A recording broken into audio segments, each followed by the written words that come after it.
I'm audible? Kiran ma'am आवाज आ रही है मेरी? हाँ आ रही है. You can start now. Okay. नमस्कार.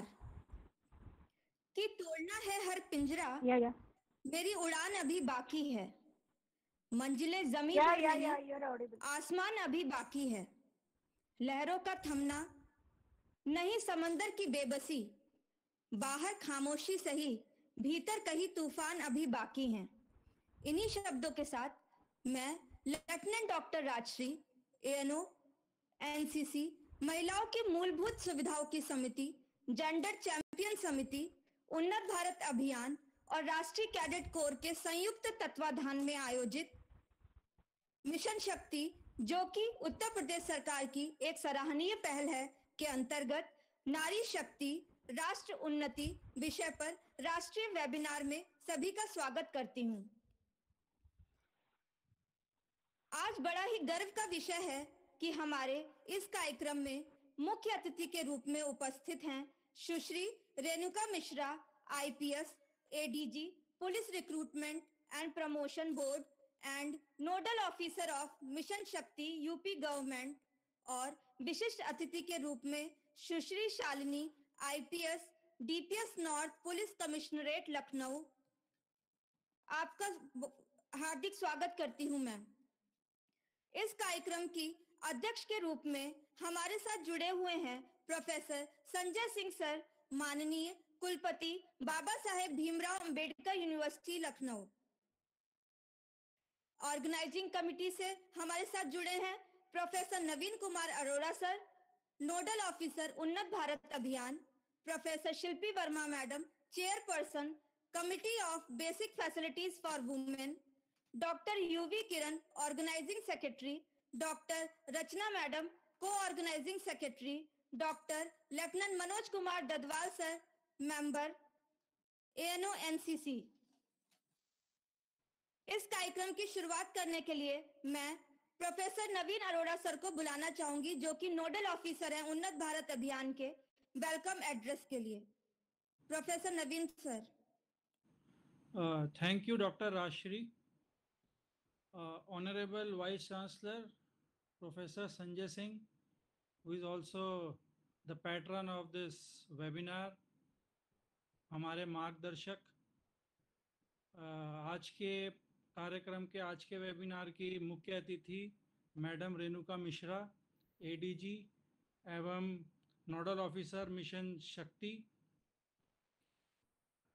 आज के कार्यक्रम के विशिष्ट अतिथि madam Shalini, DCP north Lucknow, एवं और भी हमारे साथ पहले भी ये मैडम कई कार्यक्रमों में जुड़ी रही. हम आपका स्वागत करते हैं madam Renuka Mishra, madam Shalini.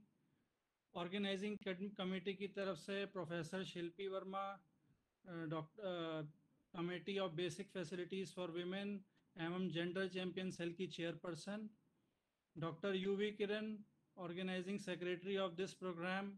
Doctor Rachna, doctor Rajshree, doctor Manoj Dadwal, all the participants, I welcome you. I extend a very warm welcome to all of you for this webinar on Nari Shakti and Rashtra Unnati. I have joined, I am as a co-organizer of this webinar as nodal officer of Unnat Bharat Abhiyan. So I will talk about what we are doing since last couple of years. Last 2 साल से हम लोग जो उन्नत भारत अभियान के अंतर्गत महिला सशक्तिकरण एवं कई सारी और एक्टिविटीज़ जो हम कर रहे हैं, मैं उस पर थोड़ा सा बताऊंगा. फिर उसके बाद professor Shilpi Verma about the theme of this webinar बताएंगी.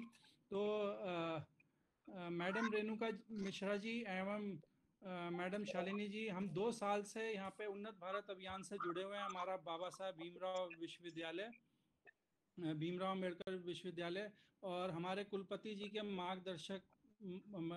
मार्गदर्शन में हम लोगों ने कई सारी एक्टिविटीज़ पिछले 2 वर्षों में की हैं, जिनमें हमने 5 गांव गोद लिए हुए हैं उन्नत भारत अभियान के अंतर्गत.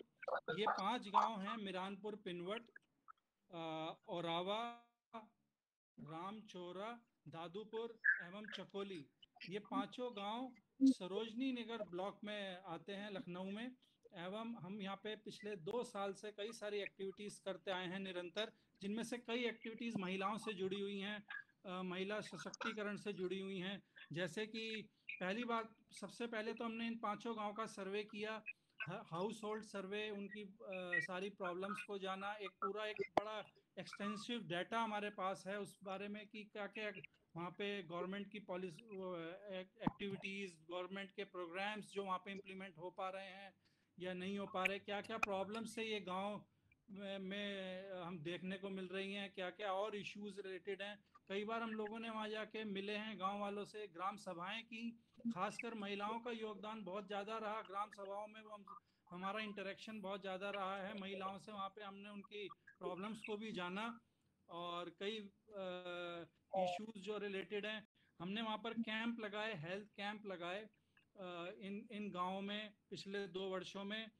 और इसके अलावा स्कूल विजिट किए, वहाँ पे शिक्षकों से, शिक्षिकाओं से, छात्र छात्राओं से हम लोग मिले, उनको जैसे कि हमने कई चीज़ों के लिए सेंसिटाइज किया, प्लास्टिक के ना यूज़ करने के लिए, हाइजीन के लिए। इवन हम लोग कोविड टाइम पे भी, कोविड पैंडेमिक के टाइम पर भी ये गांव का विजिट हम लोगों ने किया है, हमारी टीम ने, उन्नत भारत अभियान की, बाबा साहब भीमराव अम्बेडकर विश्वविद्यालय की।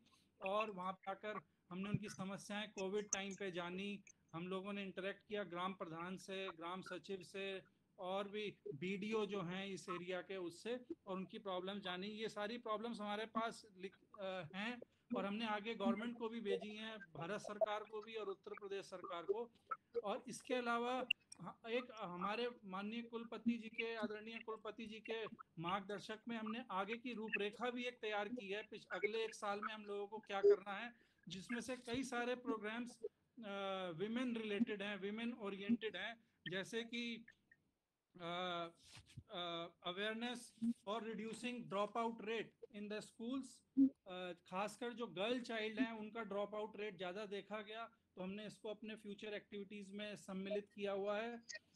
Tackling malnutrition in children, again this is more related to women and girl child, adult education, skill development training to women, hygiene and health awareness especially to women, legal aid for women, especially those who are suffering from domestic violence or any other sort of violence or any crime, sensitization of villages for gender equality, sensitization of villages for child abuse। ये सारे programme हमने अपने 1 साल के आगे रखे हुए हैं। तो मैं आपसे रिक्वेस्ट भी करना चाहूँगा मैडम रेणुका जी से कि हमें मिशन शक्ति से हमारे विश्वविद्यालय को जोड़ें, जिससे कि हम आगे 1 साल में अपने आपके साथ जुड़कर हमारी टीम, जो यूबीए टीम है हमारे बाबा साहब भीमराव अम्बेडकर यूनिवर्सिटी की, निरंतर ये प्रयास कर सकें और हम एक कोई अच्छा सा इन गाँवों को आगे बढ़ा सकें, खासकर महिला सशक्तिकरण में और महिला उसमें। इन सब चीज़ों के साथ मैं एक बार फिर धन्यवाद देना चाहूँगा आज के मुख्य अतिथि मैडम रेणुका जी को और मैडम शालिनी जी को कि उन्होंने अपना कीमती समय हमें दिया, और मैं सारे पार्टिसिपेंट्स को भी एक बार फिर से वो वेलकम करता हूँ and thank you once again. Thank you so much sir. अगले इस कार्यक्रम के लिए मैं प्रोफेसर शिल्पी वर्मा मैडम, जो चेयरपर्सन है committee of basic facilities for women और ग्रीवेंस जेंडर चैंपियन कमिटी की भी नोडल ऑफिसर है, तो मैं उनको बुलाना चाहती हूँ कि मैम आइए और थीम ऑफ द प्रोग्राम के बारे में सबको अवगत कराइए। धन्यवाद राजश्री। विश्वविद्यालय के माननीय कुलपति प्रोफेसर संजय सिंह सर, और जो कि इस कार्यक्रम के पैट्रन भी हैं। कार्यक्रम की मुख्य अतिथि मिशन शक्ति की nodal officer madam Renuka Mishra ji, कार्यक्रम की विशिष्ट अतिथि मैडम शालिनी जी, हमारे साथ जुड़े हुए सभी शिक्षकगण और छात्र छात्राएं, आप सभी को मेरा नमस्कार। मैं शिल्पी वर्मा, मैं विश्वविद्यालय की committee of basic facility for women और जेंडर चैंपियंस कमेटी की चेयरपर्सन की तरफ से आप सभी का स्वागत करती हूँ, अभिनंदन करती हूँ। और आपको ये बताना चाहती हूँ कि गूगल मीट पर लिमिटेड कैपेसिटी होने की वजह से इस कार्यक्रम का प्रसारण हम फेसबुक लाइव, जो बीबीएयू का सोशल मीडिया पेज है, उस पर भी किया जा रहा है, तो ज्यादातर लोग उसके माध्यम से भी जुड़े हुए हैं। ये हमारे लिए आज बहुत ही हर्ष का विषय है, क्योंकि हम लोग पिछले 2 हफ्तों से ये न्यूज़पेपर्स में पढ़ रहे थे कि उत्तर प्रदेश सरकार की तरफ से एक मिशन शक्ति का कार्यक्रम शुरू किया जा रहा है, जिसके अंतर्गत कुछ महिला सशक्तिकरण, महिला सुरक्षा से संबंधित कार्यक्रम करवाए जाएंगे। उसको देखने के बाद ये उत्तर प्रदेश शासन का चूंकि एक कार्यक्रम था, ये सोचा गया कि क्यों नहीं हम लोग भी कुछ ऐसा कार्यक्रम अपने विश्वविद्यालय में कराएं जिसमें कि ज्यादा से ज्यादा लोग इस माध्यम से इस महिला सशक्तिकरण और महिला सुरक्षा के माध्यम से जुड़ पाए। तो मैं आपको बताना भी चाहूंगी मैडम कि हम लोगों ने कुछ पोस्टर कंपटीशन, रंगोली कंपटीशन और स्लोगन कंपटीशन करवाए, जो कि हमने सभी महिला संबंधी मुद्दों पर ही उसका थीम था। उससे संबंधित भी हमारे पास बहुत सारी एंट्रीज आई हैं बच्चों की। तो उसी क्रम में ये सोचा गया कि जो अगर हमें ये मौका मिल जाए कि जो इस कार्यक्रम की नोडल ऑफिसर हैं, हम उनके साथ जुड़ जाएं और वो हमारे बच्चों को थोड़ा मोटिवेट कर सके, तो ये हमारे लिए बहुत ही खुशी की बात है कि आप हमारे साथ जुड़ी। और जैसे कि अभी नवीन सर ने भी बताया कि हमारा विश्वविद्यालय लगातार बहुत सारे ऐसे कार्यक्रम महिला जागरूकता के करवाता रहता है।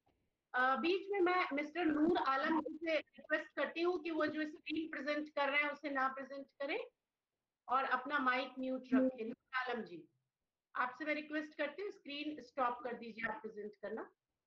तो विश्वविद्यालय की तरफ से बहुत सारे ऐसे कार्यक्रम, जैसे कि विश्वविद्यालय जो 5 गांव गोद लिए हैं उन पे हम लोग काफी सारे ऐसे कार्यक्रम है जो लगातार कर रहे हैं। और माननीय कुलपति जी की अगुवाई में अभी एक रोड मैप भी तैयार किया गया है, पिछले 1 साल के तहत बहुत सारा महिला स्वावलंबन के कार्यक्रम और जागरूकता के कार्यक्रम हम लोग करवाने वाले हैं। जैसा कि आपको पता भी है कि जो मिशन शक्ति है उसका मूल मंत्र ही है कि नारी सम्मान, नारी स्वावलंबन और नारी सुरक्षा। तो अगर हम इसकी बात करें कि इन तीनों मुद्दों पर बात करें, तो मेरा ये मानना है कि जब एक महिला स्वावलंबी बन जाती है तो शायद उसके लिए उसका सम्मान उसको सम्मान अपने आप भी काफी हद तक मिल जाता है। लोगों का जो नजरिया होता है उसकी तरफ वो काफी हद तक बदल जाता है और जो सुरक्षा के भी मायने हैं वो काफी हद तक बदल जाते हैं। तो मुझे लगता है कि हम लोगों को ये काम करना, खास तौर से ग्रामीण अंचल की जो महिलाएं हैं उनके लिए हमें ये काम करना बहुत आवश्यक है कि अगर हम उनको स्वावलंबी बनाएं, उनके घर पर रहते हुए कोई कुछ ऐसा कार्य वो शुरू करें, तो उनका सम्मान अपने आप उनको वापस मिल सकता है। और अगर हम ये चाहते हैं कि जो हमारी महिलाएं हैं वो सामाजिक, मानसिक और शारीरिक रूप से मजबूत हो, तो ये सारी बातें हमें परिवार में ही बच्चियों के अंदर शुरुआत से डालना होगा, बचपन से डालना होगा, ताकि वो बड़े होने पर एक बेहतर शिक्षा के साथ साथ इन मूल्यों को, इन संस्कारों को समझे और उसको मूर्त रूप दे पाए। जैसा कि इस वेबिनार का टॉपिक भी है कि नारी शक्ति राष्ट्र उन्नति, तो मैं ये कहना चाहती हूँ कि जो किसी भी राष्ट्र के सर्वांगीण विकास की अगर आप बात करें तो उसके लिए ये बहुत आवश्यक है कि हम दोनों ही मतलब स्त्री और पुरुष दोनों को ही एक बराबरी का दर्जा मिले और एक तरीके से दोनों को समान अवसर मिले कार्य करने के और हर क्षेत्र में समान अवसर मिले। लेकिन अभी भी जो हमारे पिछड़े और ग्रामीण इलाके हैं, हम लोग जाते हैं, देखते हैं, वहां पर अभी भी क्योंकि माता पिता अज्ञानता से जूझ रहे हैं, इसलिए वो बच्चियों की शादियां कम उम्र में कर देते हैं और बहुत सारी समस्याएं खड़ी हो जाती हैं अपने आप, जैसे कि उनके साथ दुर्व्यवहार होना, उनके खिलाफ घर में प्रताड़ना होना, डोमेस्टिक वायलेंस होना, ये सब चीजें शुरू हो जाती है। अगर हम चाहते हैं कि महिलाओं का वास्तविक विकास हो तो हमें वाकई गांवों में जाकर के वहां से शुरुआत करनी होगी। और जैसे कि ये बहुत अच्छा एक उन्नत भारत अभियान जो कि भारत सरकार की तरफ से शुरू किया गया है विश्वविद्यालयों को, मुझे लगता है विश्वविद्यालय इसमें बहुत बड़ा रोल प्ले कर सकते हैं, क्योंकि यहाँ पर शिक्षक, छात्र छात्राएं और खास तौर से एनसीसी और एनएसएस के जो छात्र छात्राएं हैं, हम सब मिलके एक टीम में काम कर सकते हैं और कर भी रहे हैं और सच में एक बेहतर जो कल है वो बना सकते हैं, महिलाओं को स्वावलंबी बना सकते हैं। उनको ट्रेनिंग देने की क्षमता है विश्वविद्यालय में, वो हम लोग उनको दे सकते हैं और शायद कुछ बदलाव धीरे धीरे ही आएगा। और जैसे कि कहा जाता है कि जब महिला दोहरे दायित्वों को एक साथ उठा लेती है, मतलब उसके पास शक्ति की कोई कमी नहीं है, नारी शक्ति में कोई कमी नहीं है, लेकिन शायद उस तरीके का माहौल नहीं मिल पाता। तो अगर हम ये चाहते हैं कि इस तरीके से वो उनको माहौल मिले, वो प्रोत्साहन मिले, तभी शायद वो आगे बढ़ पाएंगी। बाकी मैं बहुत ज्यादा इस विषय पर अभी नहीं बोलना चाहूंगी, क्योंकि हमारे साथ खुद रेणुका मैम और शालिनी मैम जुड़ी हुई हैं, जो हम लोगों को इस विषय में अभी बहुत विस्तार से बताने वाली है। मैं भी बहुत सुनने के लिए आतुर हूँ मैम को। और दूसरा चीज मैं भी ये कहना चाहूंगी कि मैम हम लोग और हमारी जो भी टीम है, हमारे विश्वविद्यालय की टीम हमारे कुलपति की अगुवाई में इस चीज के लिए हमेशा खड़ी है कि हम लोग अगर कुछ भी इसमें कंट्रीब्यूट कर सकते हैं मिशन शक्ति में, तो हम लोग पूरी तरीके से उसके लिए तैयार हैं। और आप कभी भी हमें बता सकती हैं कि हमारी एनएसएस, एनसीसी और जो ये committee of basic facility for women और उन्नत भारत की टीम और भी छात्र छात्राएं, विभाग, सभी इस चीज में मुझे लगता है अपना पूरा योगदान देना चाहेंगे। और इसी के साथ मैं कुलपति जी का भी अभिनंदन करती हूँ, मुझे दिख रहे हैं स्क्रीन में सर जुड़े हुए हैं हमारे साथ, और सर का भी बहुत इसमें इस कार्यक्रम को मूर्त रूप देने में सर का बड़ा योगदान है। तो मैं सर को भी धन्यवाद देना चाहूंगी। धन्यवाद।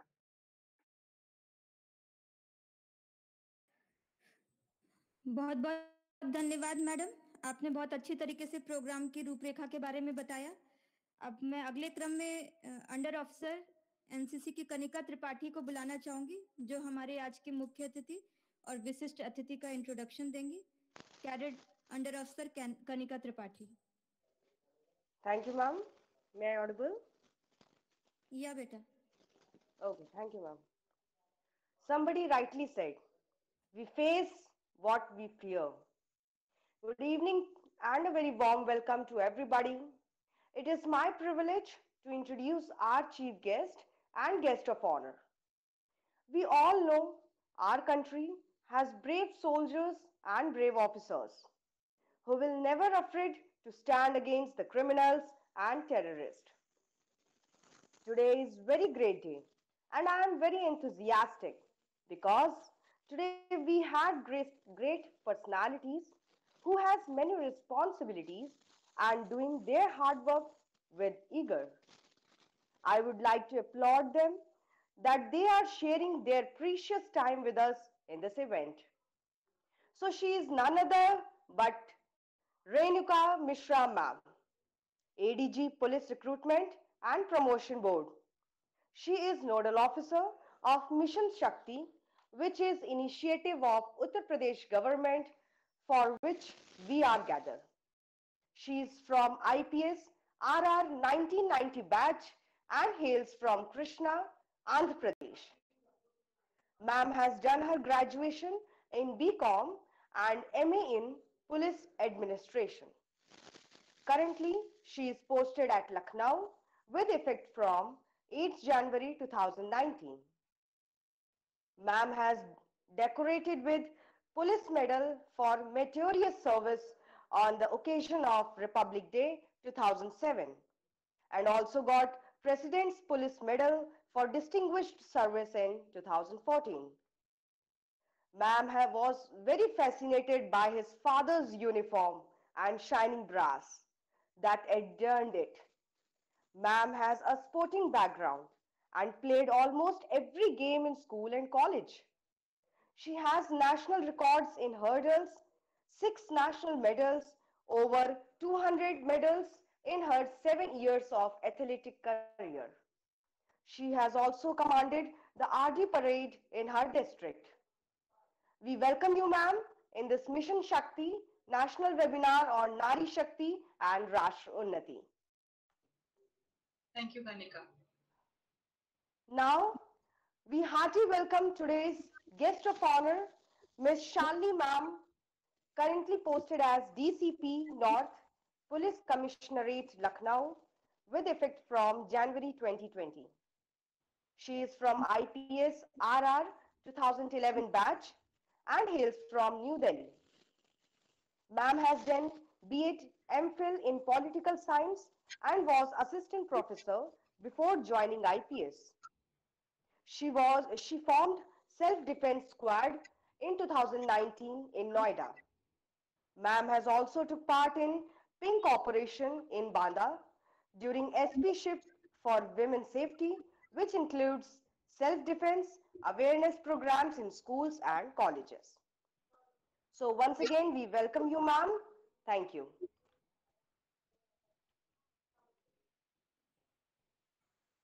Thank you so much, Kanika. अब बहुत ही गर्व और हर्ष का आनंद हो रहा है हमारी आज की मुख्य अतिथि मिस रोनिका मिश्रा मैडम को बुलाने के लिए कि वो आए और आज का मुख्य अतिथि वक्तव्य दें। Renuka Mishra madam. We see Professor Sanjay Singh ji and all those present. Am I audible? Yes, ma'am. Yes, ma'am. We can hear you. ठीक है, तो मैं क्लियर नहीं हो पा रही हूँ कि मैं अंग्रेजी में बोलूँ कि हिंदी में बोलूँ, because Kanika gave a full introduction in English and Naveen ji spoke in Hindi, so I'm going to do a bit of both. That will be fine, ma'am, I think. Firstly, Kanika, either you've done a lot of research or somewhere or the other I've been stopped. So this is not the resume that I gave. And so मुझे लगता है कि कनिका ने थोड़ा सा Google search किया और इधर उधर खोजा और कुछ मेरे आर्टिकल को भी पढ़ी है और काफी मेहनत की है। और मैं मजाक में कई बार कहती हूँ कि जब हम पुलिस ऑफिसर्स बनते हैं, जब आईपीएस ऑफिसर्स बनते हैं और खासकर यूपी कैडर में, तो हमारी इतनी पोस्टिंग्स हो जाती है, इतने सारे जगह हम लोग तैनात रहते हैं कि फिर वो सीवी थोड़ा सा ज्यादा लंबा हो जाता है।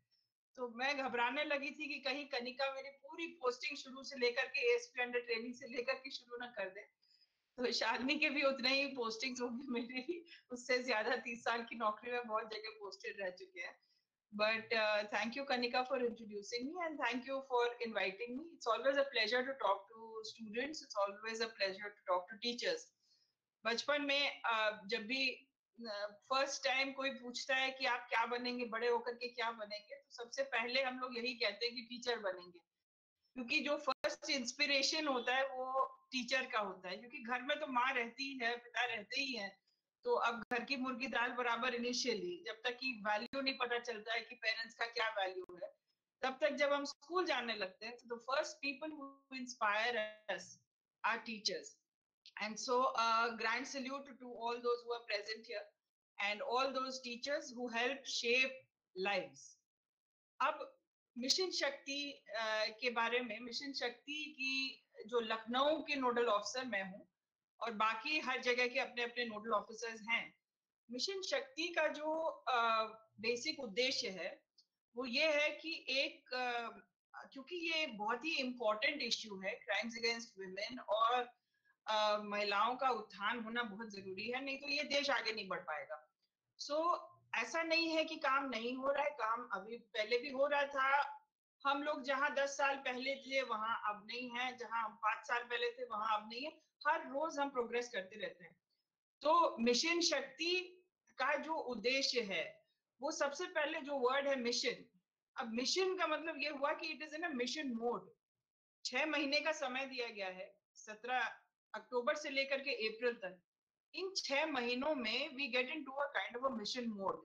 इसमें कंप्लीट फोकस इन 3 चीजों पे होगी, और वो है महिलाओं की सुरक्षा, सम्मान और स्वावलंबन। ये 3 चीजें हैं, सेफ्टी एंड सिक्योरिटी, डिग्निटी और सेल्फ रिलायंस।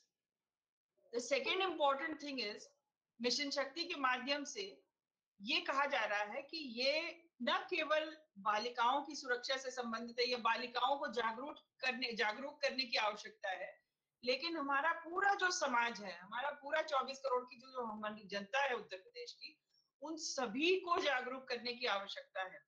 सभी के प्रति हमें ये बताना है, सभी को जागरूक ये करना है कि हम सब लोगों का सामूहिक सामाजिक दायित्व है।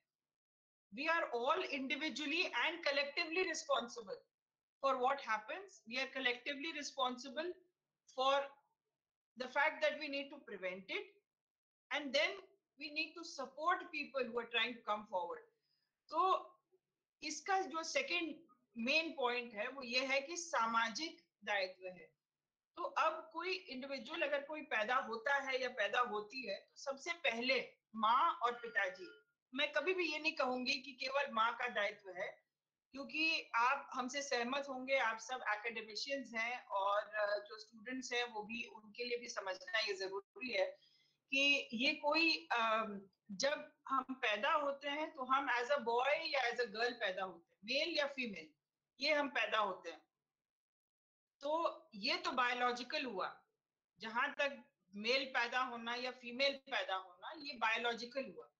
लेकिन फिर इसके बाद जो मेल से मैन का जो जर्नी है और जो फीमेल से वुमन का जो जर्नी है, ये पूरा पूरा अब बायोलॉजिकल नहीं है, लेकिन ये सोसाइटी आपको कुछ कुछ रोल्स स्टीरियोटाइप करके बताता है कि वुमन है तो ये सेंसिटिव होगी, ये या बेटा है या बॉय है तो उसको बहादुर होना ही पड़ेगा।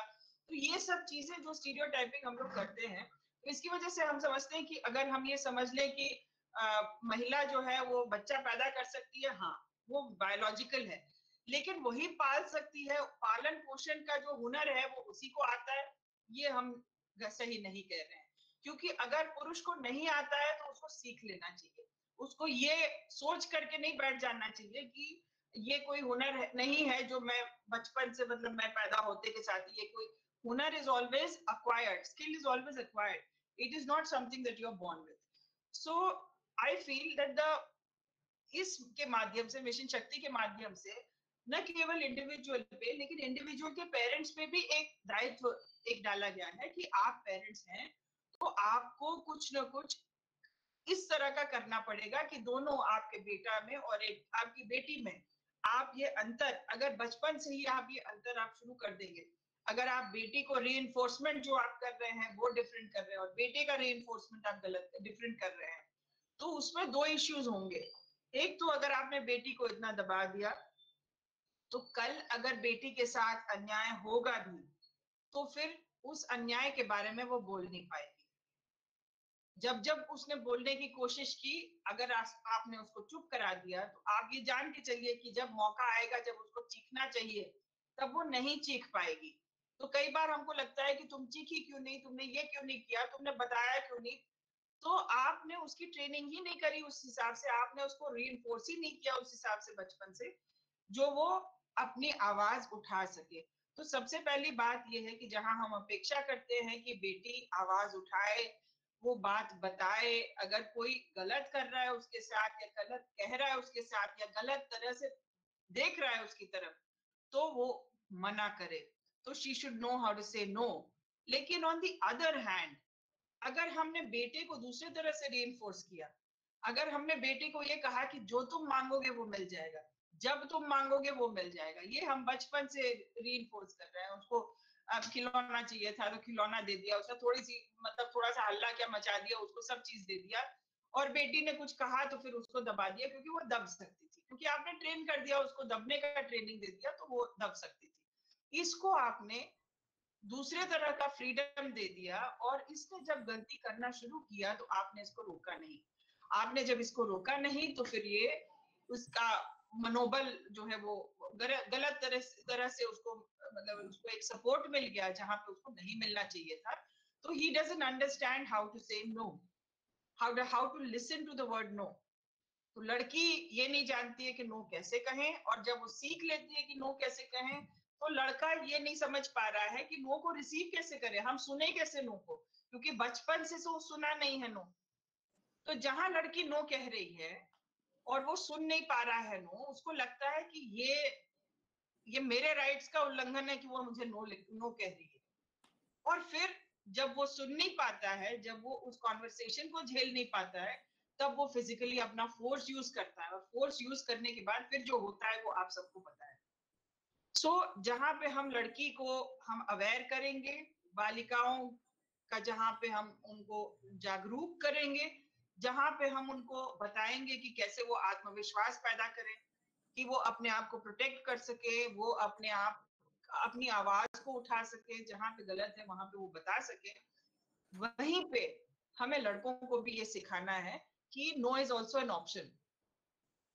नो कोई कहता है तो उसको रिस्पेक्ट करना चाहिए, उसका सम्मान करना चाहिए, और आपका कोई जन्म सिद्धांत अधिकार नहीं है कि आपको हर चीज में हानि होगा, ना भी हो सकता है, और उसको एक्सेप्ट करना हमें सीखना पड़ेगा। तो ये एक स्टेज है जो पेरेंट्स का स्टेज है, और उन पेरेंट्स के उस पेरेंट्स के स्टेज में ये बहुत इंपॉर्टेंट हो जाता है कि पेरेंट्स जो सीख दें वो अच्छा दें। अब हम नेक्स्ट लेवल पे आते हैं जहाँ पे टीचर्स का सवाल है। अब वो स्कूल आ गए। सबसे पहले आप लोगों ने बताया कि आप लोगों के पास कई सारे कार्यक्रम हैं जहाँ पे आप देखते हैं कि फीमेल ड्रॉप आउट रेट क्या है। अब this is a very real issue. गांव देहात में it is a very real issue. एक बेटी पैदा हो गई, अब बेटी को माँ ने दूध पिलाया, फिर पता चला कि बिकॉज उन लोगों को लगता है कि जहाँ पे वो दूध पिलाना बंद कर देगी वहां पे वो कंसेप्शन के लिए फिर से तैयार हो सकेगी, ये एक धारणा है। तो वो फिर बेटी को दूध पिलाना भी कम कर देती, फिर उसके बाद she is ready for conception again. क्यों? क्योंकि उसको अब बेटा पैदा करना है। बेटा उसने पैदा कर लिया मान लीजिए। अब बेटा पैदा करना, हम सबको पता है कि बेटा पैदा करना जो क्रोमोसोम है वो मेल से ही आता है, फिर भी फीमेल को दोषी ठहराया जाता है किसी तरह से। सो अब उसने बेटा पैदा कर लिया। जैसे ही बेटा पैदा हुआ तो ये लड़की जो है जो जा रही थी, उसका फिर जब थोड़ी बड़ी हो गई तो फिर उसका ड्रॉप आउट हो जाता है। प्राइमरी के बाद फिर उसका ड्रॉप आउट इसलिए वो ड्रॉप आउट करती है क्योंकि अब उसको लगा देते हैं बेटे की, भाई छोटे भाई की देखभाल करने में। माँ भाई को छोड़ देती है अपनी बेटी के साथ। So this issue is something that again has to be addressed कि फीमेल ड्रॉप आउट रेट अगर है तो हम इस चीज को गांव देहात में हम कैसे इसको इम्प्रूव करेंगे, किस तरह का अवेयरनेस हम देंगे। और अगर लड़का स्कूल जा सकता है तो लड़की को भी स्कूल जाना है। आप हम हर साल पढ़ते हैं कि 10th स्टैंडर्ड के रिजल्ट्स, 12th स्टैंडर्ड के रिजल्ट्स, लड़की टॉप कर रही है। फिर उतनी लड़कियां जो वहां टॉप कर रही थी, तो वो उतनी लड़कियां फिर वर्किंग सेक्टर में क्यों नहीं है? वो कहाँ गई वो सारी लड़कियां? अगर लड़कियां इतना अच्छा कर रही है तो फिर उनको फिर आगे चल करके, तो ये एक कोई रिस्ट्रिक्टेड नहीं है, ये हर स्टेज से लेकर के लास्ट स्टेज तक, हर लेवल में, हर सेक्टर में ये अवेयरनेस फैलाना जरूरी है कि ये जिम्मेदारी सभी की है। सामाजिक जिम्मेदारी, मिशन शक्ति का उद्देश्य यही है कि सामाजिक जिम्मेदारी। और मिशन मोड का मतलब ये हुआ कि हम फोकस्ड काम करेंगे, और ये फोकस जो है हम देंगे इन 6 महीनों में। क्यों हम देंगे? क्योंकि आज की डेट पे हम कहाँ हैं। अब नवीन जी ने एक बात कही थी कि इन्होंने अडॉप्शन और विलेज, मतलब गांव को अडॉप्ट किए हुए हैं, 5 गांव को अडॉप्ट किए हैं। Very very brilliant thing to do. आज की डेट में ऑलरेडी हमने 5 गांव अडॉप्ट कर लिए हैं। 1 महीने के बाद इन गांव में आज का स्टेटस देखिए कि क्या स्टेटस है, फिर उसके बाद महीने महीने रिव्यू कर ले। अगर आपको गांव बढ़ाने हैं, अगर आपके पास स्कोप है तो और बढ़ा लीजिए, अगर नहीं है स्कोप तो इन्हीं 5 गांवों को मॉडल गांव मानते हुए आज हम इन सारे पैरामीटर्स में हम यहाँ हैं। एक लेवल है, 1 महीने के बाद हम कहाँ हैं, 2 महीने के बाद हम कहाँ हैं, हम जहां भी हैं वहां पे और इनपुट हमको क्या क्या डालना है। तो हमारा ये 6 महीने का प्लान, तो 6 महीने के अंत में कुछ दिखना चाहिए ऑन ग्राउंड कि कुछ गुणात्मक सुधार हुआ होगा। क्या कुछ बच्चियां और स्कूल में उन्होंने एडमिशन लिया, क्या कुछ हेल्थ बेहतर हुआ, क्या कुछ चीजें हुई, वो हम यही फायदा है मिशन मोड का कि हमारा पूरा फोकस उसी की तरफ है। और उस फोकस में फिर हम मिशन मोड में कुछ ऐसा काम कर जाते हैं जो एक बूस्टर डोज की तरह होता है कि अचानक जब हम बूस्टर देते हैं तो फिर उसके बाद कहां से कहां हम लोग पहुंच जाते हैं। So this is something that we all can do as far as safety is concern and dignity is concern. ये हर लेवल पे, ये मेरा रीइंफोर्समेंट मेरा हर लेवल पे होना होगा। जहां तक पुलिस का सवाल है, जहां तक आप हम सब लोगों का सवाल है, अगर लड़की कुछ कह रही है कि उसके साथ हुआ, तो आप याद रखिएगा कि वो उसको ये एक सेंटेंस कहने में भी बहुत देर लग गया होगा, क्योंकि जब पहली सीटी बजी तो उसने नहीं कहा होगा कुछ भी। फिर जब दूसरी सीटी बजी, जब 2-4 शब्दों का प्रयोग हुआ, फिर 2-4 लड़कों ने घेर लिया, तब उसके बाद जब उसको डर लगने लगा कि इससे ज्यादा भी कुछ होगा, क्योंकि एक एक्सेप्टेबिलिटी सी हो गई है। हाँ सीटी बजी, अच्छा देख रहे हैं, वहां भी देख रहे हैं, फिल्मों में भी देख रहे हैं, यहाँ भी देख रहे हैं, they start feeling it's normal. एक लड़के ने कहा था एक मेरे पहले वेबिनार में कि कहीं ना कहीं ये नॉर्मलाइज कर चुके हैं कहीं ना कहीं। तो ये जो एक्सेप्टेबिलिटी हो गई है, वो एक्सेप्टेबिलिटी एक्सेप्टेबल नहीं है हमें। तो हमने ना नहीं कहा, हमने इन चीजों को एक्सेप्ट कर लिया, और फिर हम आगे जब हम जाते हैं तो when we go to the next stage, that now finally she is ready to come and speak. अब वो आ गई है मेरे पास, हमारे पास, पुलिस के पास वो आई है, या अपनी माँ के पास गई है। एक इंसेस्ट का केस ले लीजिएगा, फादर खुद ही प्रताड़ित कर रहा है, फादर खुद ही सेक्सुअली अब्यूज कर रहा है अगर, या कोई चाचा ताऊ कर रहा है, सबसे पहले हमारा एज फादर, एज मदर, अगर कोई चाचा अब्यूज कर रहा है तो सबसे पहले मेरा दायित्व किसके प्रति है? उस चाचा, उस ताऊ, उस सोसाइटी और उन लोगों के प्रति है जो अपनी बेटी को अब्यूज कर रहा है, कि बेटी के प्रति होना चाहिए। तो होता क्या है कि लड़की आकर के अपने माँ से कहती है, माँ को हिम्मत नहीं है कि बाप को कहे, और माँ कहती है कि चुप रहो, ऐसा कुछ नहीं होता है, ऐसे थोड़ी होता है, वो बस प्यार दिखा रहे थे, कुछ नहीं। क्योंकि उसको ये नहीं पता है कि अब इसको कैसे डील करे, अब आगे क्या होगा। मतलब अगर मैंने अपने पति को बता दिया तो उसका पति क्या कर जाएगा, क्या कहेगा। और स्वावलंबन वाली बात कि अगर मुझे स्टैंड लेना है तो मैंने स्टैंड ले लिया, अब क्या आगे, अब मैं कहाँ जाऊं? क्या मेरे पेरेंट्स मुझे रखेंगे? क्या मेरे पास नौकरी है जो मैं अपने पैरों पे खड़ी हो जाऊं? कि अगर पति नहीं भी सपोर्ट करता है तो मैं वॉकआउट करूं इस मैरिज से? ये सारी चीजें उसके दिमाग में आती हैं, तो वो सोचती है कि मैं क्या करूं, कैसे मैं करूं। तो अगर हमने उस जगह पे उसको सपोर्ट नहीं किया तो फिर आगे वो लड़की फिर क्या करेगी, फिर आगे चल करके वो क्या करेगी। तो सिमिलरली अगर कोई लड़की हमारे पास आ रही है और कह रही है कोई चीज कि उसके साथ हुआ, तो उसने बहुत झेला हुआ है, तब वो आ रही है हमारे पास। और जब वो आ रही है, अगर मैंने जजमेंटल होना शुरू कर दिया, वो आपके पास आई, आपने उसी पे जजमेंट कर दिया कि तुम ये पहन के गई थी, ये मेरे पास आई तो मैंने और जजमेंटल की, तुम लड़का लड़की तुम दोनों आपस में तुम्हारी जान पहचान है, पहले से है तो है, डजंट मैटर।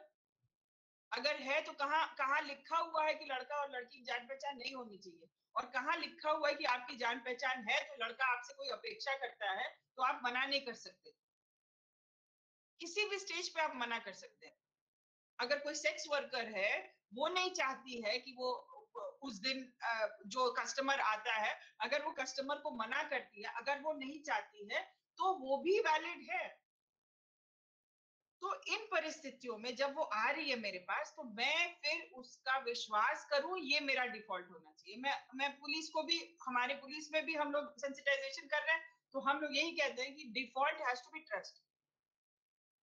आपके पास जब आई है, एज ए टीचर आई है, as a parent I, default has to be trust, क्योंकि आपके पास कोई ऐसा प्रमाण नहीं है जिससे कि आप अविश्वास करें।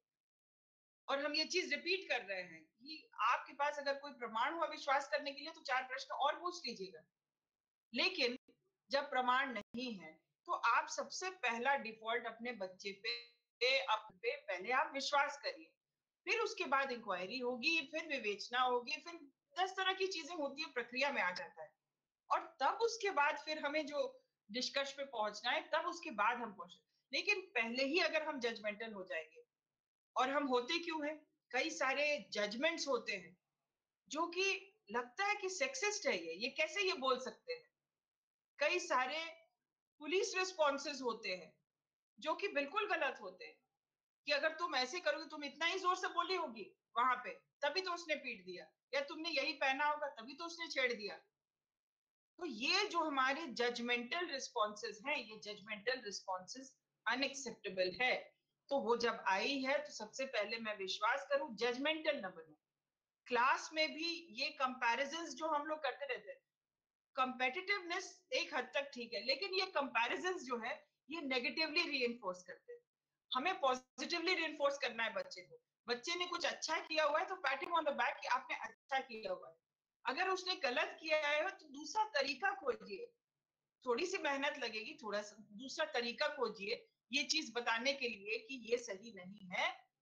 और एक दूसरे से जब आप कंपैरिजन करते हैं और एक को आप बढ़ावा देते हैं, एक को, तो याद रखिएगा कि जेंडर रोल्स को स्टीरियोटाइपिंग न कीजिए। मतलब लड़के को बढ़ावा देना मतलब हम अपने अपने सोशलाइजेशन प्रोसेस के विक्टिम हैं। मैंने बचपन में क्या सीखा, मैंने अपने समाज से क्या सीखा, मेरे संस्कारों में क्या लिखा हुआ था, मतलब मैंने लोगों से क्या सीखा, मैंने समाज में क्या देखा, मैंने अपनी माँ को क्या करते हुए देखा, मैंने अपनी बहन को क्या करते हुए देखा, भाई को क्या करते हुए देखा, ये सारे चीजें they are playing on my mind और मेरा एक सोशलाइजेशन हो रहा है। और जब मेरा सोशलाइजेशन कंप्लीट हो जाता है तो उम्मीद ये की जाती है कि जब मैं वर्दी पहनती हूँ तो फिर मैं इस सारे सोशलाइजेशन से ऊपर उठूंगी। जब मैं सफेद कोट पहनती हूँ एज अ डॉक्टर तो मैं सोशलाइजेशन से ऊपर उठूं। जब मैं काला कोट पहनती हूँ एज अ लॉयर तो मैं सोशलाइजेशन से ऊपर उठूं और मैं अपने कार्य में अपनी मानसिकता को न लाऊं। मैं केवल रूल ऑफ लॉ को अपहोल्ड करूं या केवल मैं अपना काम करूं।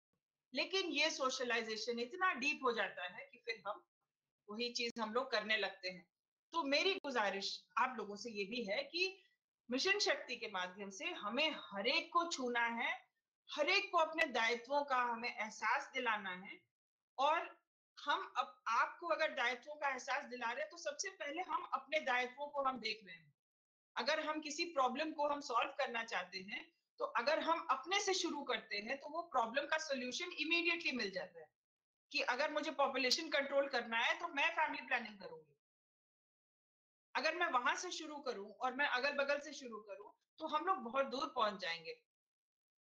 मिशन शक्ति इज फॉर दिस पर्पस कि कोई भी महिला कुछ भी पहन करके किसी भी साधन से दिन में या रात में किसी के साथ भी या अकेले कहीं भी लखनऊ में आ जा सके या उत्तर प्रदेश में आ जा सके, इस विश्व में आ जा सके। Let's start with Lucknow, let's start with our mohalla, आ जा सके और उसको डर न लगे।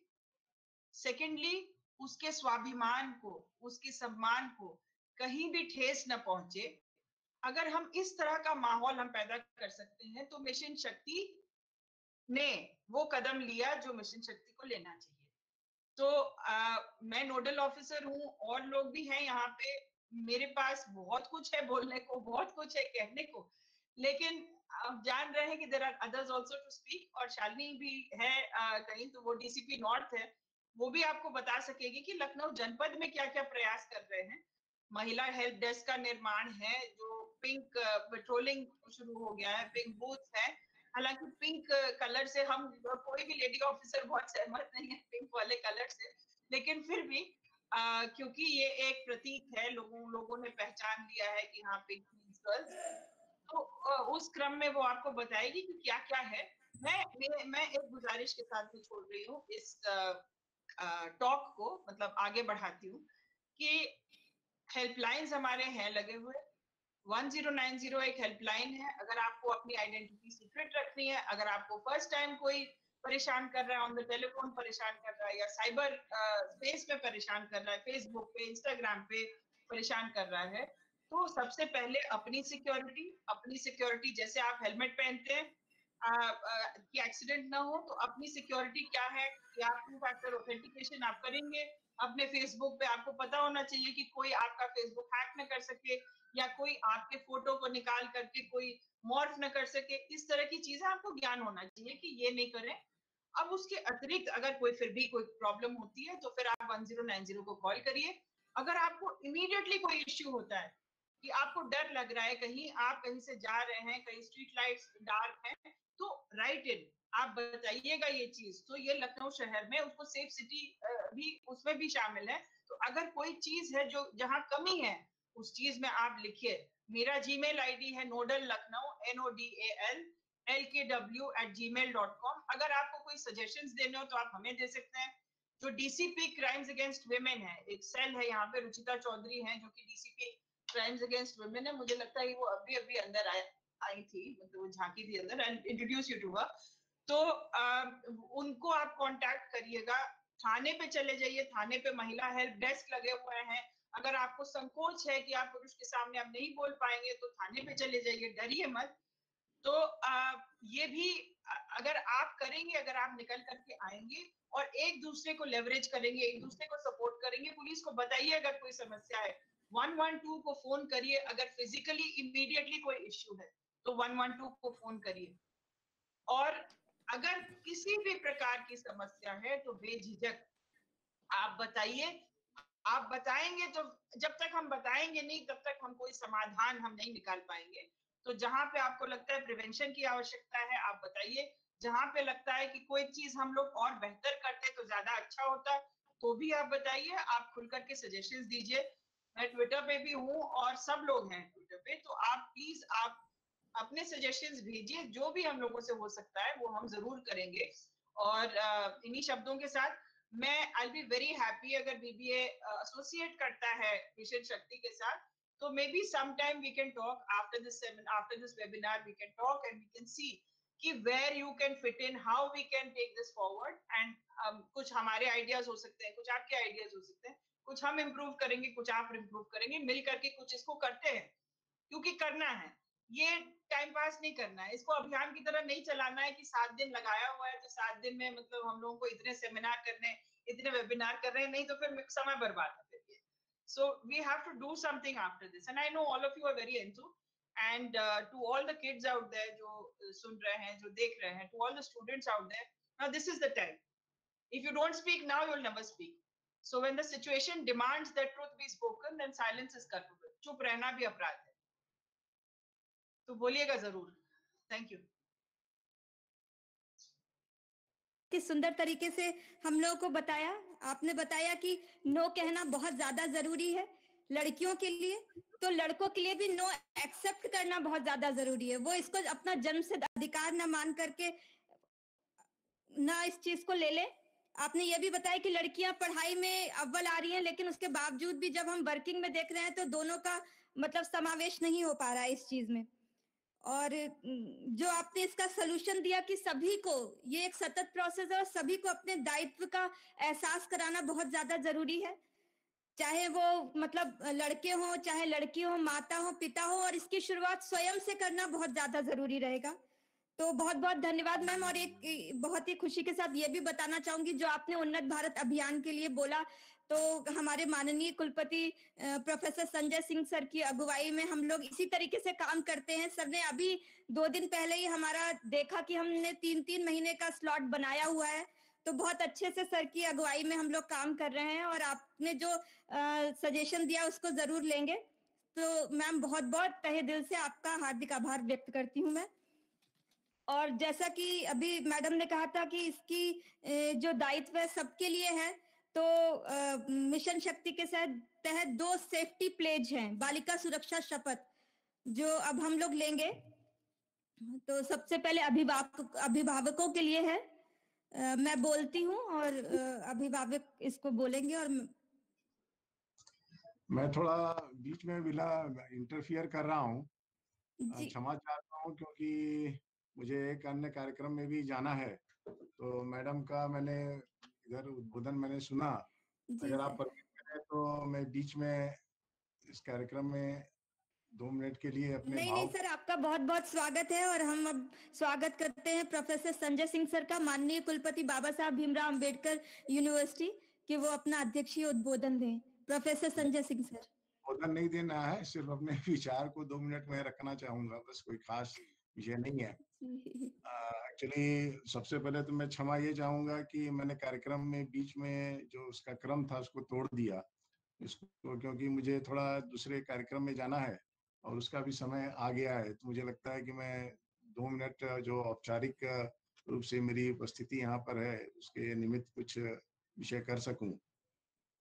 तो मैं सबसे पहले तो मैं इस कार्यक्रम की मुख्य अतिथि मैडम रेणुका जी को बहुत बहुत नमस्कार करता हूं और उनका स्वागत करता हूं कि आपने इस तुरंत हमारे आग्रह को, कल ही या परसों मैंने बात की थी शिल्पी जी से और उसको आपने तुरंत स्वीकार किया। इसके लिए मैं आप सबका बहुत आभारी हूं, आपका और शालिनी जी का। उनका उद्बोधन अभी होगा, पर मैं आप दोनों लोगों का बहुत बहुत आभारी हूँ। विश्वविद्यालय की तरफ से आपका स्वागत करता हूँ और आपके जो भी उद्बोधन अभी आपने दिया, जो भी बात आपने रखी, हमारे विश्वविद्यालय की तरफ से जो भी प्रयास उसमें हो सकता है हम लोग जरूर शामिल होंगे, उसको करने का प्रयास करेंगे। और हमारे विश्वविद्यालय की तरफ से कई ऐसे अनेक कार्यक्रम लिए जा रहे हैं। नवीन जी ने उसके बारे में चर्चा की है। जहाँ तक गांव का विषय है, उसके बारे में हम लोग बहुत ही सीरियसली, ऐसा नहीं है कि हम लोग एक अभियान है तो खाली एक उसको खाना पूर्ति करने की दृष्टि से विचार कर रहे हो, ऐसा नहीं है। हम सब उसको पूर्ण रूप से के और वहाँ कुछ परिवर्तन करने के उद्देश्य से सक्रिय हैं, और उसमें हम लोग सफलता मिल भी रही है। और आगे भी हम सब, हमारे और विभाग भी उसमें सहयोग करेंगे। जहाँ जहाँ वहाँ के प्रॉब्लम्स को हम लोगों ने आइडेंटिफाई किया है, आइडेंटिफाई करके प्रायोरिटाइज किया है, प्रायोरिटाइज करके उसके मोडस ऑपरेंडी को डिसाइड किया है, और फिर अपने डिफरेंट हमारे जो डिपार्टमेंट्स हैं, जो हमारे शिक्षक सहयोगी हैं, जो हमारे पास विशेष जो भी हमारी स्किल्स हैं, उन सबका उपयोग करते हुए वहाँ कहीं न कहीं कुछ न कुछ परिवर्तन करने के लिए हम लोग तत्पर हैं और करेंगे, ऐसा मुझे लगता है। और दूसरा विषय था जो आपने अभी बात रखी, सर्वप्रथम तो मैं आप सबको नवरात्रि की शुभकामनाएं भी देता हूँ। विजयादशमी आने वाली है, उसकी शुभकामनाएं देता हूँ।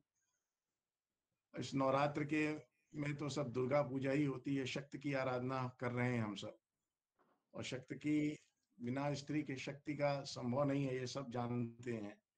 और ऐसा नहीं है कि कई हमारे जो पुराने काल में इस तरह के कई विचार रहे, और उसके निमित्त कई ऐसे भावों को श्लोकों के माध्यम से भी कहा गया है। यत् नार्यस्तु पूज्यन्ते रमन्ते तत्र देवता, यत्र एता तु न पूज्यन्ते सर्वथा तत्र अफला क्रिया। अर्थात ये है कि नारी की पूजा जहाँ होती है वहाँ देवता बसते हैं, और अगर जहाँ नहीं पूजा होती है वहाँ सारी क्रियाएं, सारे प्रयास सब असफल माने जाते हैं।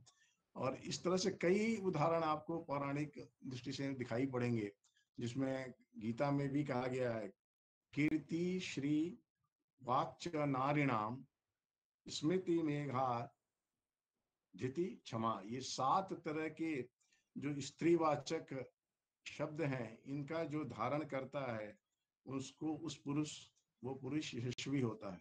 इस तरह के तमाम उदाहरण हमारे पौराणिक जो काल में हमारे जो ऋषि मुनियों ने और जो उस समय उपस्थित जो श्रेष्ठ जन थे उन लोगों ने दिया है। कालांतर में बहुत सी ऐसी महिलाएं आई भी हमारे सामने जो मातृशक्ति के रूप में जिनका आराधना हम करते रहते हैं। अरुंधति हैं, अनुसैया हैं, सावित्री हैं, जानकी हैं, सती हैं, द्रौपदी हैं, कण्डगी हैं, गार्गी हैं, मीरा है, दुर्गावती हैं। और इसके आगे भी जब हम आगे मध्ययुगीन समाज में आते हैं तो उस समय भी हमारे पास बहुत सी ऐसी महिलाएं थी जो जिनको हम याद कर सकते हैं, या जिनके कृतित्व के कारण इस देश को कोई एक नई दिशा मिली है। लक्ष्मी है, अहिल्या है, चन्नमा है, रुद्रमा है, सुविक्रमा है, निवेदिता है, शारदा है। ये सारी ऐसी महिलाएं हैं जिनके बारे में सोच के भी लगता है कि कैसी पूजनीय स्थिति रही होगी उस समय, और कैसे इन लोगों ने समाज को दिशा दी। मातृत्व के रूप में अगर हम कभी सोचें तो जीजाबाई का नाम सामने आता है। कृतित्व के रूप में कभी सोचें तो अहिल्याबाई, जिन्होंने कितने सामाजिक कार्य किए। अगर नेतृत्व के रूप में सोचें तो लक्ष्मीबाई जैसी वीरता। इस तरह के तमाम उदाहरण हमारे समाज में हैं, और ऐसा नहीं है कि ऐसा आज के दृष्टि में नहीं है। आज भी मैडम हमारे सामने बैठी हैं, रोनिका जी एक उदाहरण है। इसी तरह से शालिनी जी हैं। तमाम रूप में आपको हमारी मातृशक्ति हमारे देश के नेतृत्व में और हम सबको दिशा देने के लिए आगे आ रही हैं। पायलट के रूप में दिखाई पड़ती हैं, सैन्य संचालन में दिखाई पड़ रही हैं। इस तरह के तमाम ऐसे कोई भी ऐसा क्षेत्र नहीं है जहाँ पर ये आगे आके हमारे देश का नेतृत्व न कर रही हो और हमको दिशा न दे रही हो। पर कहीं न कहीं कुछ न कुछ हास हुआ है, जिसके कारण इन सारे विषयों पर हमको चर्चा करनी पड़ रही है। सुरक्षा, स्वावलंबन, इस तरह के विचारों पर हमको विचार करना पड़ रहा है। कहीं न कहीं ये जो हास हुआ है, इसके पीछे के विचार को देखना पड़ेगा। क्यों ऐसा हुआ? किस कारण से हमारे किसी पेरेंटिंग में, जैसा मैडम ने, रेणुका जी ने भी कहा कि पेरेंटिंग में कहीं-कहीं प्रॉब्लम है। तो ये दोनों विषय, क्योंकि अगर लड़के में कोई दोष है तो वो भी माता पिता का दोष है, और लड़की में अगर जैसा उन्होंने बताया कि बोलने की शक्ति नहीं है या दबी हुई है तो उसमें भी माता पिता का ही दोष है। इन दोषों के लिए मुझे लगता है कि कहीं न कहीं किसी न किसी स्तर पर निवारण की आवश्यकता पड़ती है, और उसके लिए मुझे मूल में समझ में आता है कि संस्कार का निर्माण ही सबसे आवश्यक है, और इस संस्कार के निर्माण के लिए ही हमको बचपन से ही उस विषय पे ध्यान देने की आवश्यकता है। संस्कार के निर्माण के लिए कौन से ऐसे आयाम हैं जिनको लेने चाहिए। पुलिस की दृष्टि से हम समाधान तो करते हैं, पर ये जो दृष्टि है जिसमें कि संस्कार का निर्माण भी परिवार में हो, एक कुटुंब का भाव जो है वो कुटुंब का भाव कैसे हो, इस विषय पे भी कोई चिंतन मुझे लगता है कि इस दृष्टि से भी देखने की आवश्यकता है, क्योंकि प्रॉब्लम का जो सलूशन है वो तो जड़ में, जहां पर जड़ नहीं सही है तो फिर वहां से पेड़ सही नहीं उग सकता। इसलिए मुझे लगता है कि संस्कार के निर्माण के लिए कौन कौन से आयाम लेने चाहिए, कहाँ पे हमको विचार करने की आवश्यकता है। मिशन के रूप में अगर हम इसको भी लें और इसको भी अपने कार्यक्रमों में स्थापित करें तो मुझे लगता है कि आगे की समस्याओं जो विकराल रूप लेती हैं उस पर शायद कमी आए। और इसका कुछ मैं, चूंकि मुझको लगातार हमारे ये शिक्षक बंधु सुनते रहे हैं और कहेंगे कि सर एक ही बात बोलते हैं, पर मैं एक बात जरूर फिर भी मैं कहूंगा इस विषय को।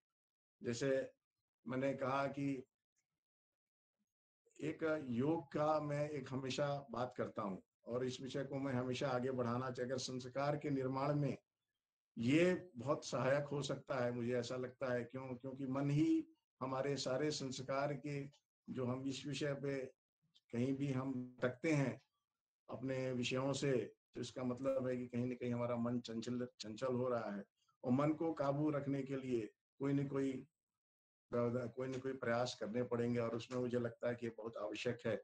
योग से मतलब सिर्फ आसन और इससे नहीं है, पर और बहुत सी उसकी अवस्थाएं हैं जिसको हमको ध्यान में देने की आवश्यकता है।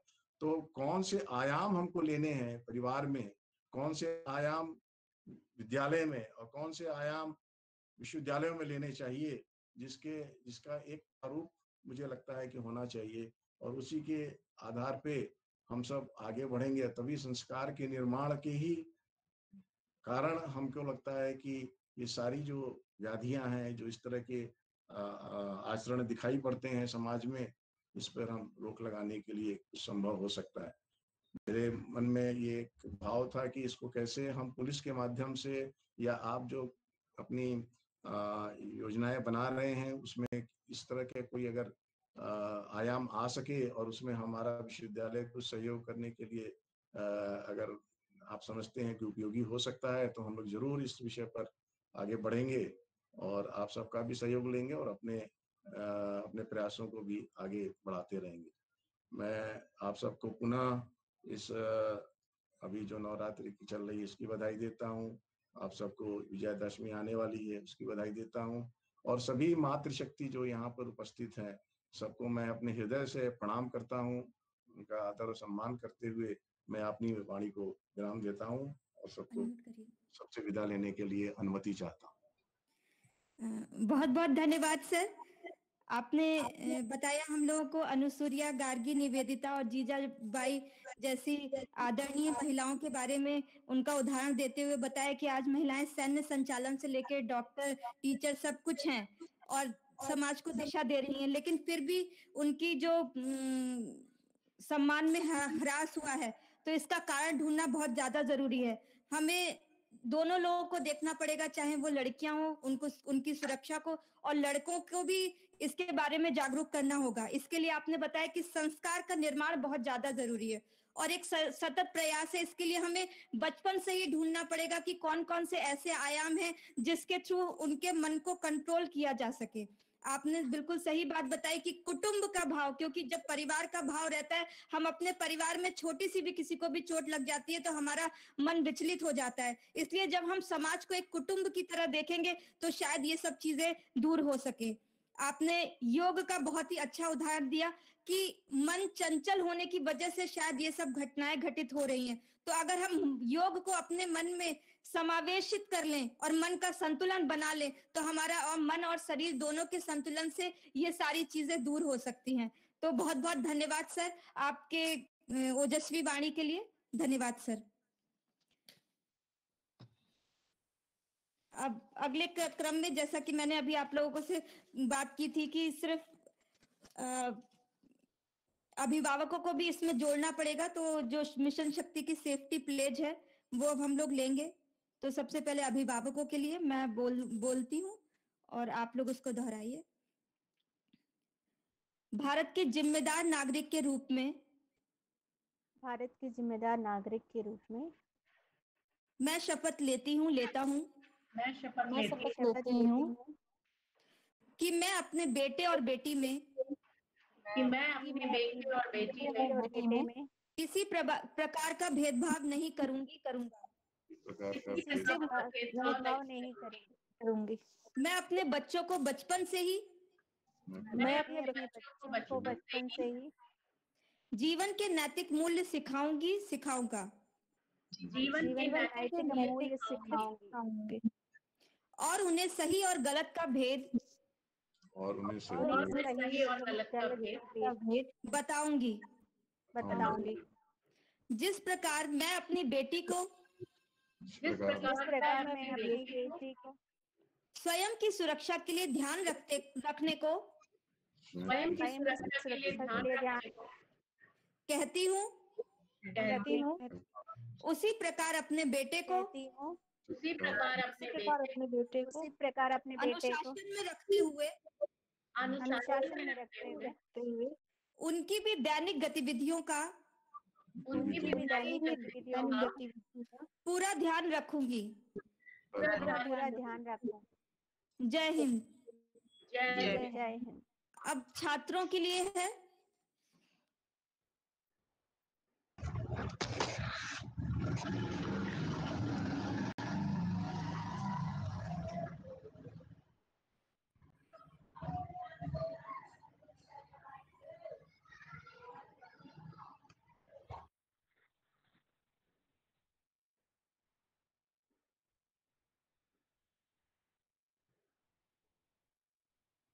भारत के जिम्मेदार नागरिक के रूप में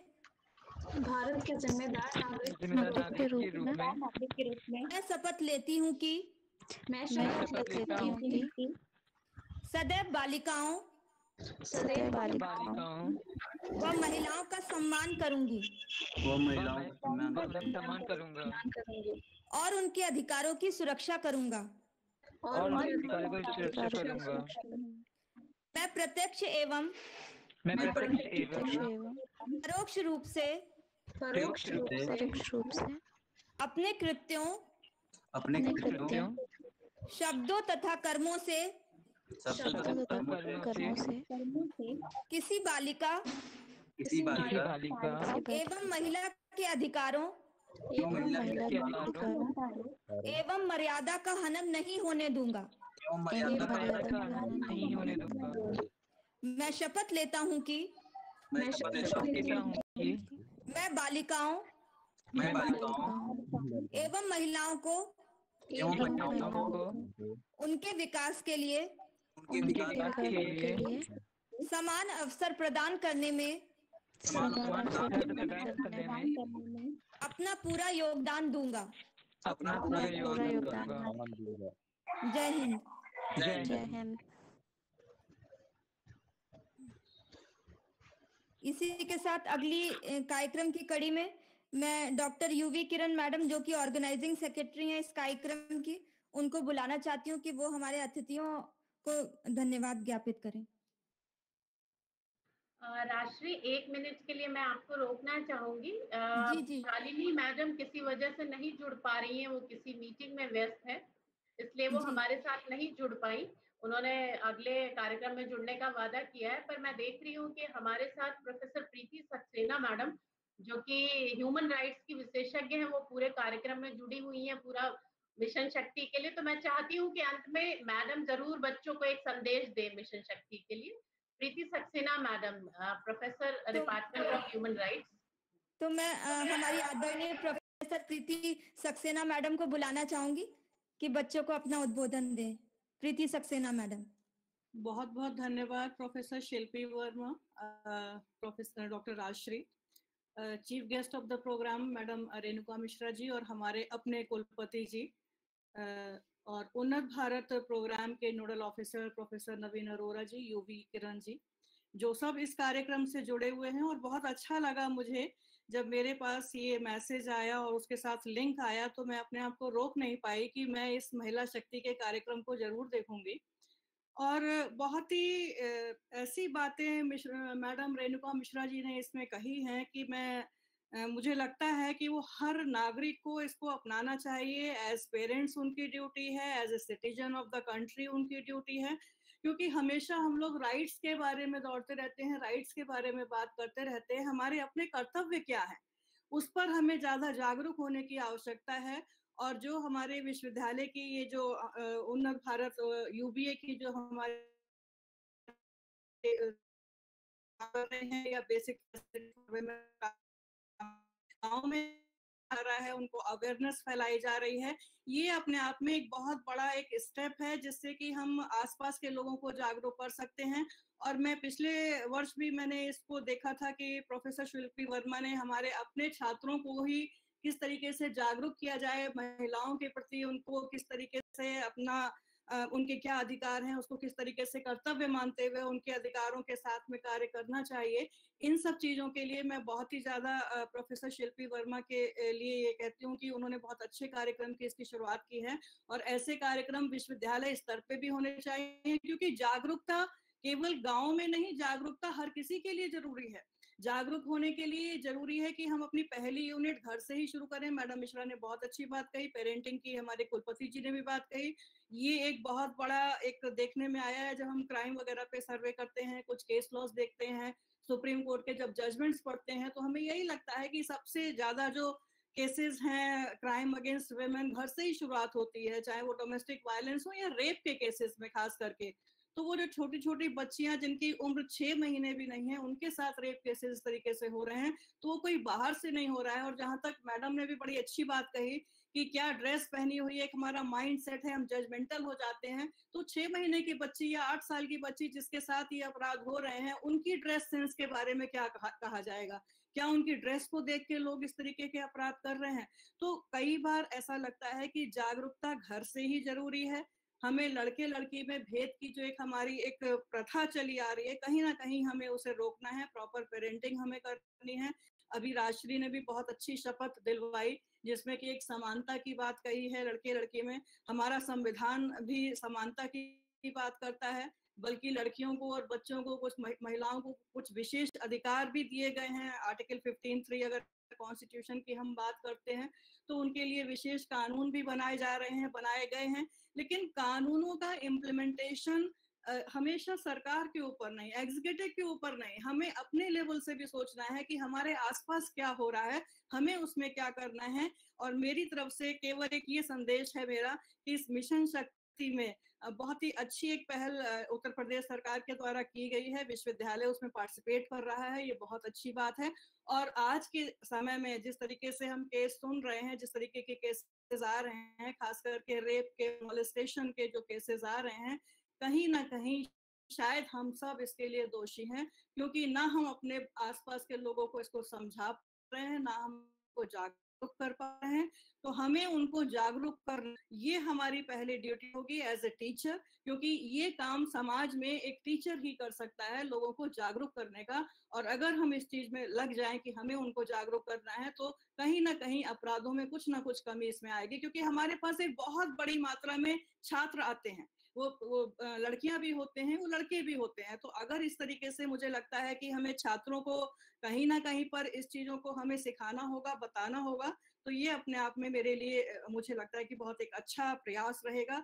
और आप सभी इसके लिए बधाई के पात्र हैं। और मुझे थोड़ा सा समय देने के लिए बहुत बहुत धन्यवाद कि आपने मुझे समय दिया, मैं अपनी कुछ बातें कह पाई। क्योंकि ह्यूमन राइट्स और लॉ की टीचर हूँ, तो काफी कुछ चीजें मैं सुप्रीम कोर्ट और लॉ के एंगल पे बोलती हूँ, लेकिन ये कार्यक्रम ऐसा है जहाँ पर हमें लोगों को बताना है। तो हमारे विभाग से लीगल एड कार्यक्रम भी इस तरीके से होते रहते हैं, हम लोगों को जागरूक करते रहते हैं।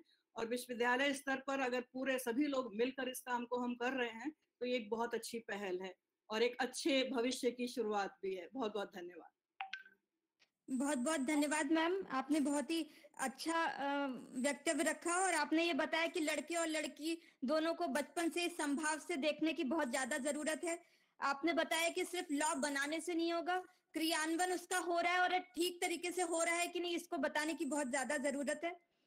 दोषी हम लोग ही हैं, इसलिए टीचर इसमें बहुत बड़ा रोल निभा सकता है, क्योंकि उसके पास बहुत ही ज्यादा छात्र छात्राएं बहुत बड़ी मात्रा में आते हैं। तो अगर हम जागरूक कर पाए, उनको सही दिशा दे पाए, तो ये बहुत ही अच्छा होगा। तो बहुत बहुत धन्यवाद ma'am. Thank you, thank you.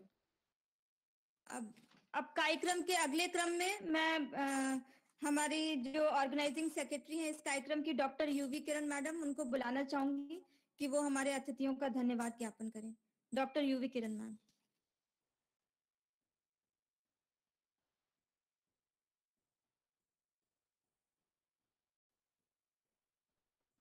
A very pleasant good evening to all. Sorry, there was some technical error in my laptop.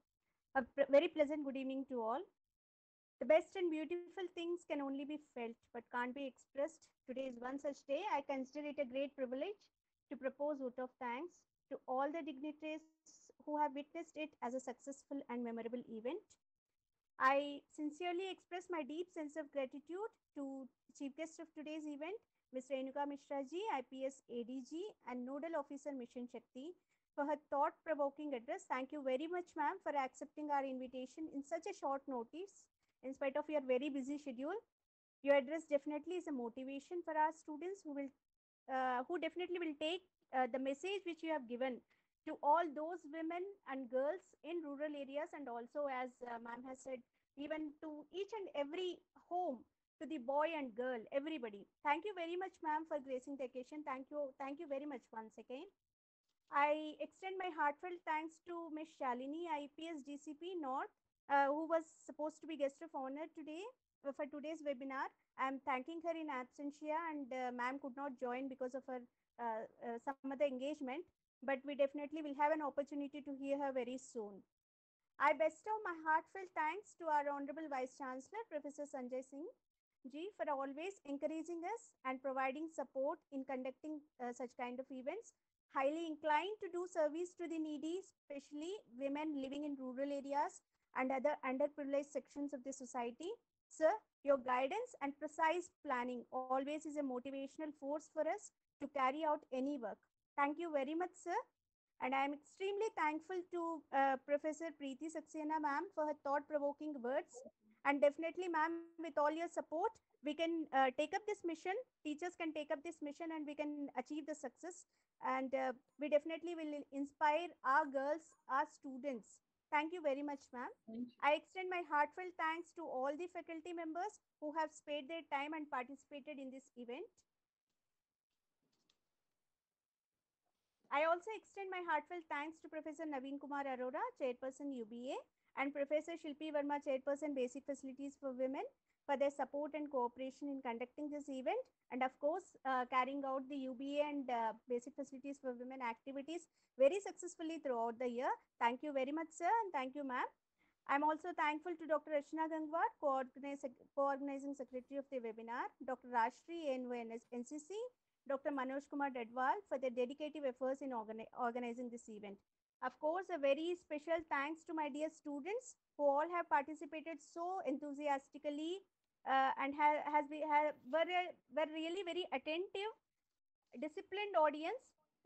Thank you very much. Hope you will take the message of Mission Shakti to those sections of society and create awareness amongst them. So as Renuka ma'am said, speak up, girls, speak up, empower yourself and empower others. Thank you all so much. Thank you.